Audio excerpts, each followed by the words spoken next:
basically, I would never say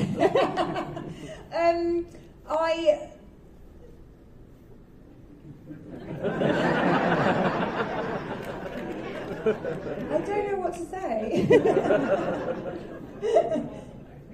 I think that, let's just wait and see what happens. Sorry. Hello. We got lots of hands up here. Oh, yeah.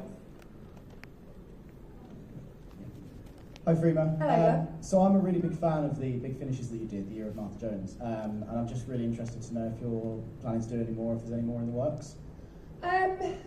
No, well, that one was over a really long period of time because of COVID, and I remember starting it all shutting down, and then I think I even recorded a bit of it while I was shooting in New York, and then it stopped, and then because I had to film something, and then I come back to London and picked it up again, and I was saying to Scott, it's a bit like, it feels bitty, and like everyone's already done their parts, and I'm thinking, is the time, the appetite for it just passing? And he's like, no, we're going to finish it, we're going to get it out there, it's going to be great.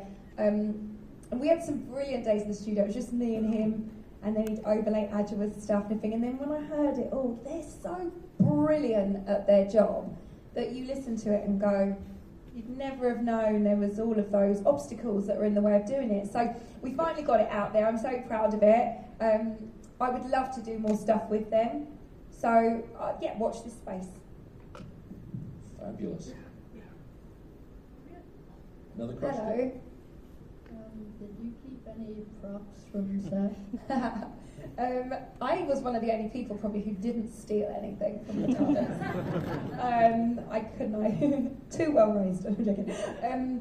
I often keep memorabilia from all the jobs that I do. I'm quite a hoarder, so I have little boxes of something that my character may have worn, or something that was in the house of where the character lived, because the prop departments are so clever, and all the little details they put in all of the sets is so fun. So I have Doctor Who stuff. I tell you what I do have. The episode, the Daleks in Manhattan, with the pig and the showgirl, and all the dancing girls have their dressing room. There's loads of pictures around the walls. I don't know if ever watch it again, and you'll see there's pictures along the corridors where they are and in their dressing rooms. I got all of those. I asked for one, and then I was like, well, I'll push my luck. If you don't ask, you don't get. So I was like, can I have all of them? And I got them all. But yeah, I didn't take anything off the TARDIS because that's for everybody. And everyone takes a little bit of David Tennant in their heart as well. Hello, Freema. Hello, I suppose, as an actress, if you could play or portray any historical character of your choice, who would that be? Ooh. Great question. It is a really good question, and it's one that I don't have an answer to because I haven't really thought about that, and it's one that I'm going to think about after today, because that's quite a good one to... It's funny because lately in my career, I'm less thinking about parts that I would want to play as much as I'm thinking about people that I want to work with.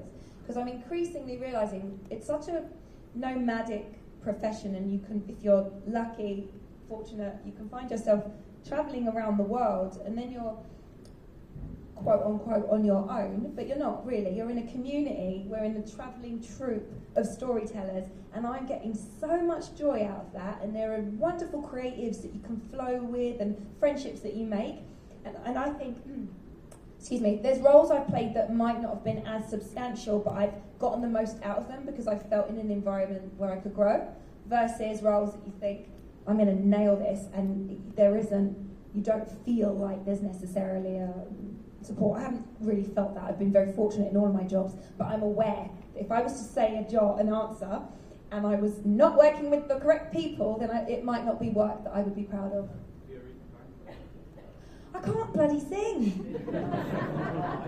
I could mime, yeah. All right then, I'll talk to my agent. Thank you, Freema, I appreciate it. Thank you for your question. Cheers. Okay. Hi, Hello. Hi.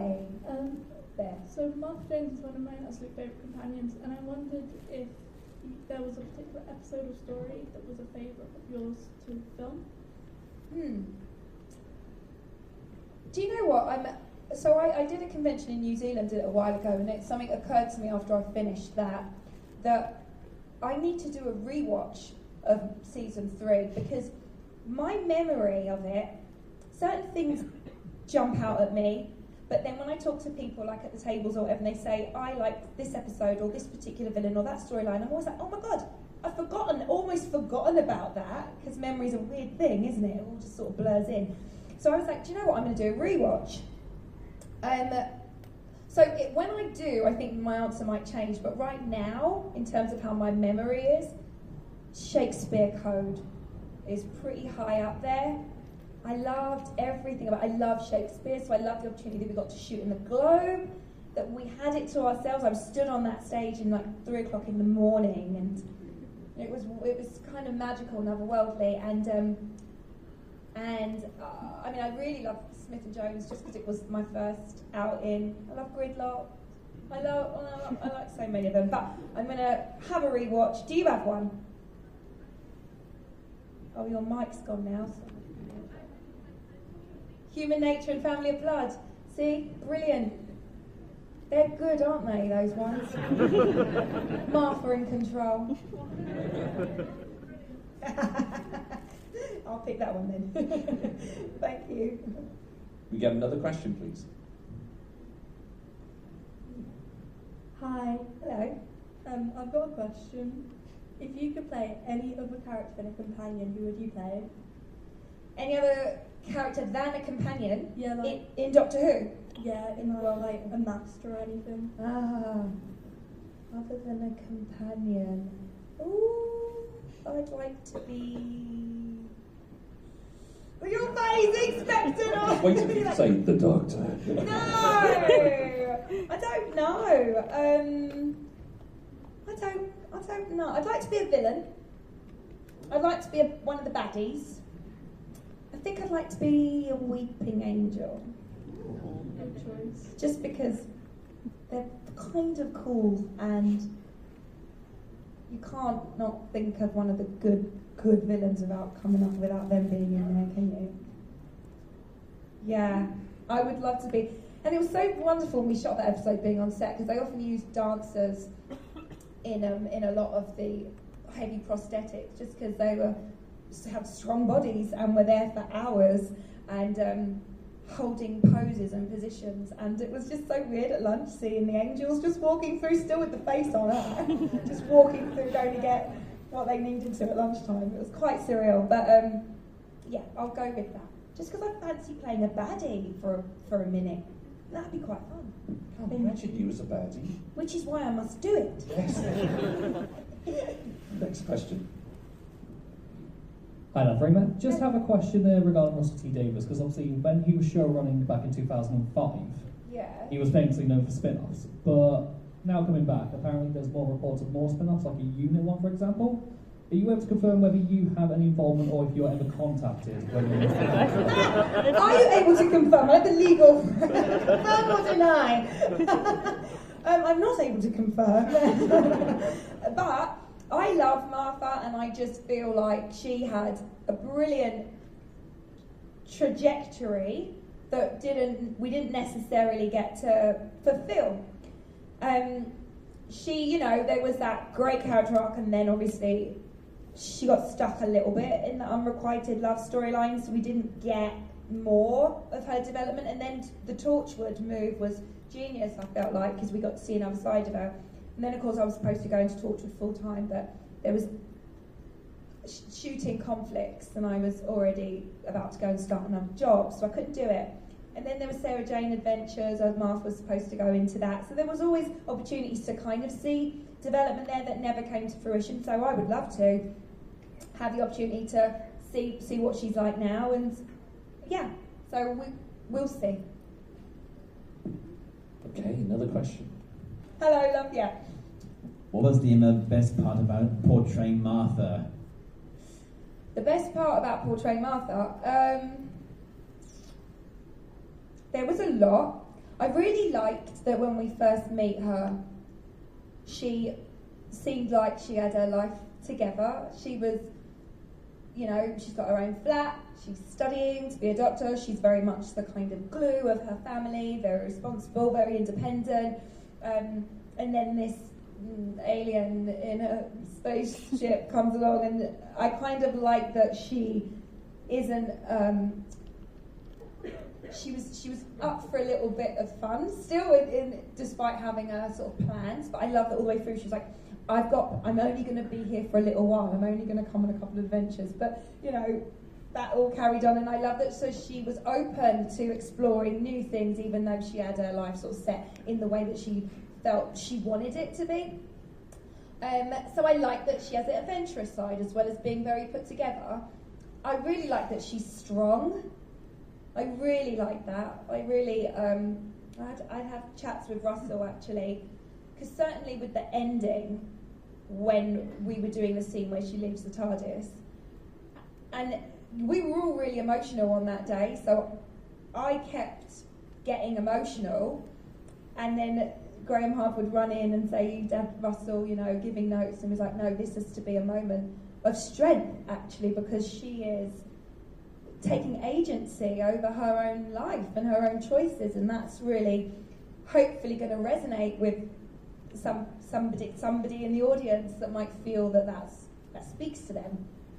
And I also said to him, but you know, with the unrequited love, I was like, it's Saturday night, it's kind of like fantasy, shouldn't it be more of a fairy tale? It all feels a bit like hard. And he was like, but so can life be. And maybe again, someone's going to watch that and go, I know what that feels like to have unrequited love, to feel rejection, to, you know, I think we have to tell stories on a wider level that can connect with all sorts of people, going through all sorts of things, through all sorts of lives. So I like that she was quite representative of all of that. I was just going to say, you're really emotional recalling that. That was absolutely incredible. Oh, I think, really yeah, lovely she's to just, see.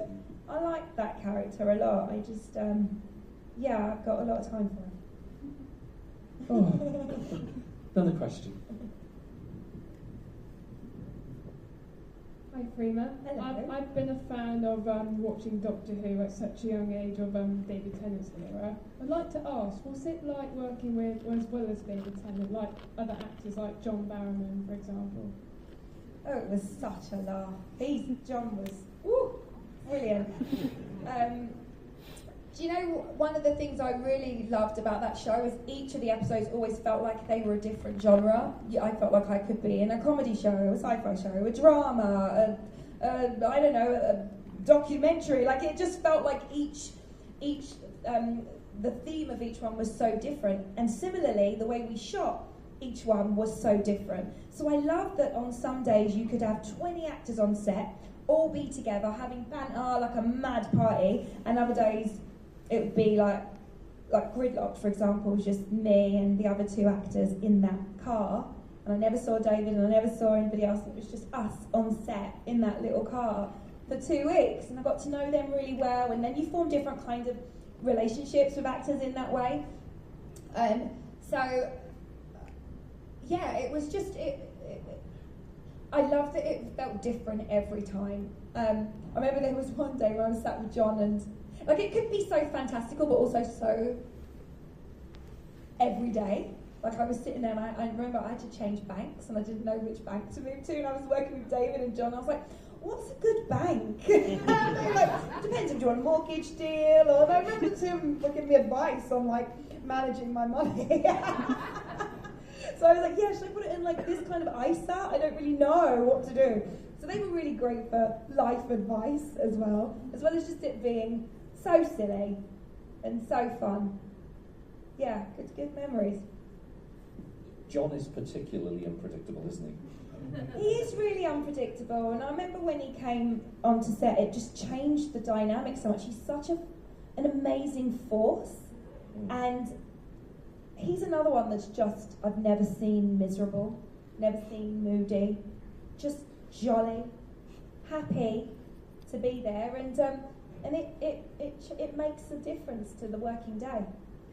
He is unpredictable. The last time I interviewed him, he came on stage, introduced himself, then took somebody's mobility scooter, started to go around there, then picked up a newborn baby, and continued on. And I was trying to do an interview, and I was heart in mouth. I'm not kidding you. John, you're totally unpredictable. Let's go on to the question quick. Brilliant.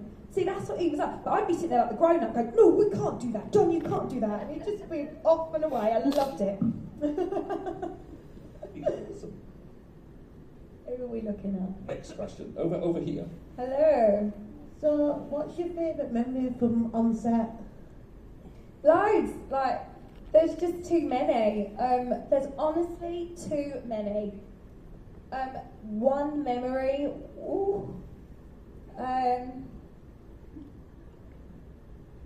I suppose the day that, excuse me, that I first walked onto the TARDIS, that was pretty memorable.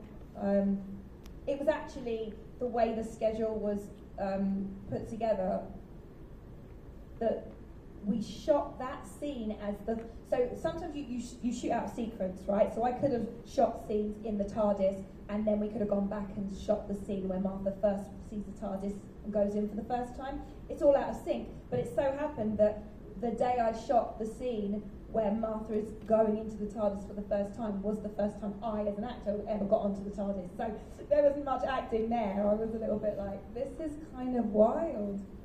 It was one of those moments where, and I often try and do this in my job, trying not to forget how lucky and fortunate I am and we are to be doing a job that we really truly love, and after a while, yeah, they're long hours and it feels like your job, but I want to make sure I never see it as that. I always want to remember how amazing and fun it is.